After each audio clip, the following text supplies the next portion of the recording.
Tokrat smo se od koncu leta odločili, da obiščemo občino Kranjska Gora in župana v drugem mandatnem obdobju Janeza Hrovata. Lepo pozdravljeni. Ja, lepo pozdravljeni vsem poslušalkam, gledalkam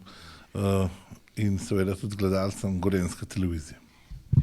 Letos mineva prvi mandat županovanja v drugem mandatnem obdobju. Glede na to, da vsako leto skličete zbor krajanov po krajevnih skupnostih, tega lansko leto ni bilo, tokrat pa ste se odločili, da je bil zbor krajanov vsepovsod, ker ste predstavili dela v krajevnih skupnostih in pa seveda tudi probleme, ki jih imajo občani, občanke. Ja, tako kot vse prva 3 leta v prvem mandatu smo tudi letos naredili zbore občanov po vseh krajevnih skupnostih. Tam ljudje lahko pridejo direktno do besede, podajo svoje probleme, predloge in tudi v bistvu lahko aktivno sodelujejo pri razvoju kraja, če seveda imajo tehtne predloge in seveda tudi dobre ideje, jih z veseljem poslušamo. Občani mislim, da so v vseh krajevnih skupnostih tudi izredno dobro odreagirali na te zbore in so tudi v velikem številu se jih udeležili, tako da sem zadovoljen. Tudi večina ljudi je bilo z našimi aktivnostmi po krajevnih skupnostih zadovoljnih. Seveda pa nekaj problemov, nekaj kritike, tako kot povsod more biti in jo tudi vzemamo na znanje, tako da bomo probali te stvari, ki ljudi, občane težijo,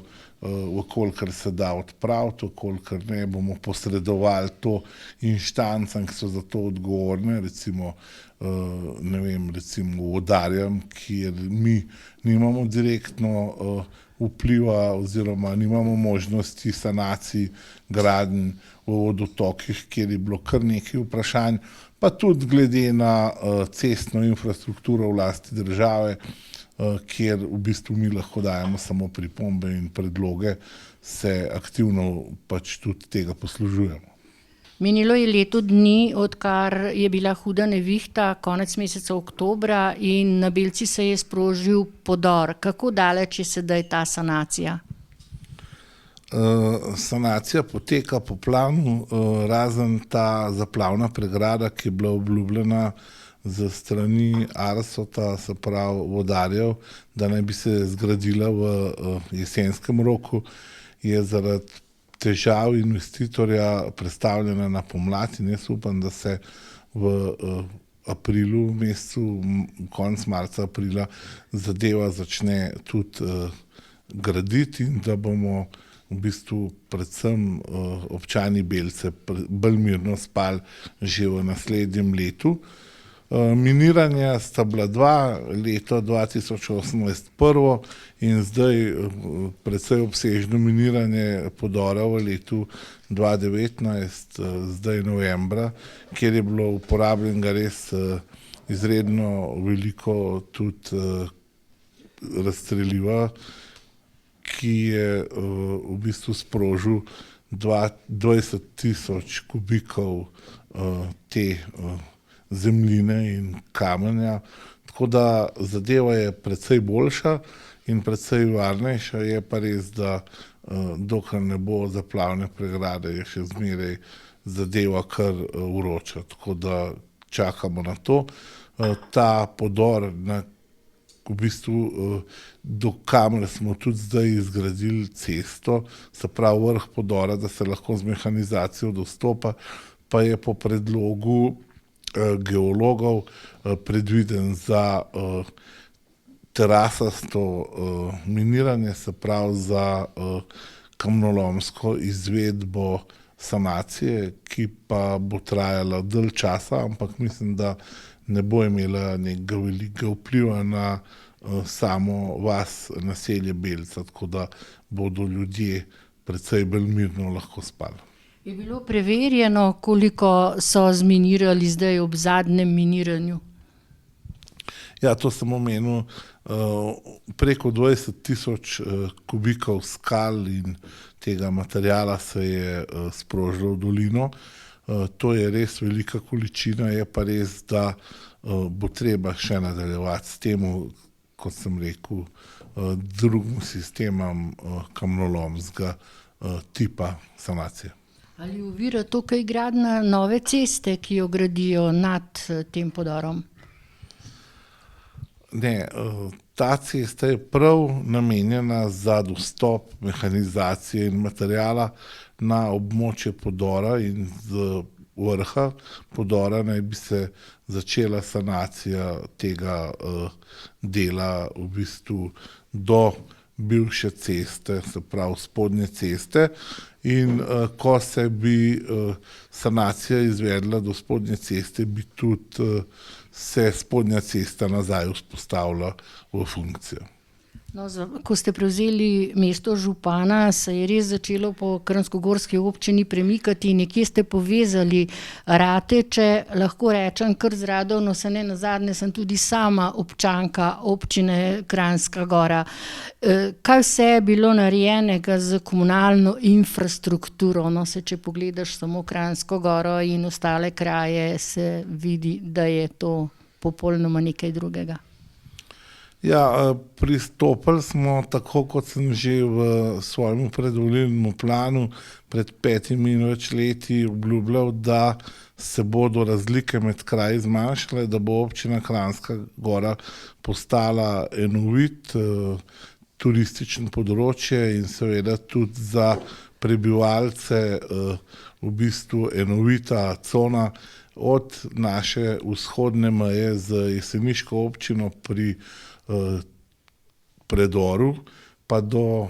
zahodne meje na v bistvu italijanski meji v Ratečah, tako da vse aktivnosti so bile pač zastavljene na široko po celi dolini, vas po vas, naselje po naselju in mislim, da zdaj z zaključkom Dolgega tudi moj strana se letos s tem pločnikom od muzeja do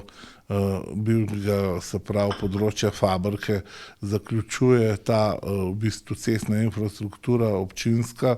in se preko Gozd Martuljka, kjer imamo v proračunu za letošnje leto tudi velik finančen vložek okrog 400 000 evrov z sanacijo, seveda pod pogojem, da pristopi tudi država z sanacijo ceste, bi zaključili tudi Gozd Martuljk, tako da bi imelo v glavnem vsa naša naselja urejena cestno in tudi želimo si, da tudi komunalno, se pravi, da z vodovodnim omrežjem, komunalno-fekalnim omrežjem in z ostalo infrastrukturo v bistvu v glavnini podelamo. Tukaj moram povedati, da smo v lanskem letu priklopili v Kranjski Gori res veliko nepriklopljenih objektov, so bili še zmeraj v bistvu priklopljeni direkt v vodotoke, to se pravi hotel Larix, hotel Kompas, pa tudi kar nekaj velikih apartmajskih objektov. Letos nadaljujemo, tako da lahko rečem, da imamo glavnino priklopljeno, vkolikor se nam vse izide v naslednjem letu, bi potem pristopili še z sanacijo tega voda Jasna Kranjska Gora, ki je še mešan, se pravi, ki meteorne vode še preliva v vodotok in ko saniramo še to, je občina Kranjska Gora v bistvu sanirana in odplak in meteorne vode in seveda tudi upajmo cestno infrastrukturo sanirano po teh delah. Tako da jaz predvidevam, da do konca tega mandata saniramo vse ceste, saniramo tako vse te infrastrukturne vode in da bo Kranjska Gora kot celota, kot cela občina v ponos in seveda, da bo tudi urejena ne samo na področju Slovenije, kar nam dajo priznanja razne nagrade na teh turističnih pač forumih, na tekmovanjih urejenosti in tako. Mislim, da bo tudi vzor ne samo v Sloveniji, ampak da bomo lahko konkurenčni tudi zahodnim državam in najbolj urejenim turističnim centrom v teh najbolj razvitih turističnih državah Evrope in sveta.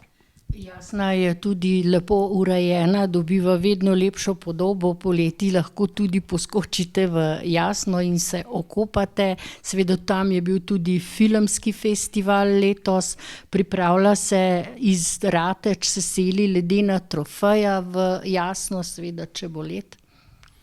Ja, Jasna je kar v bistvu ponos celotne občine.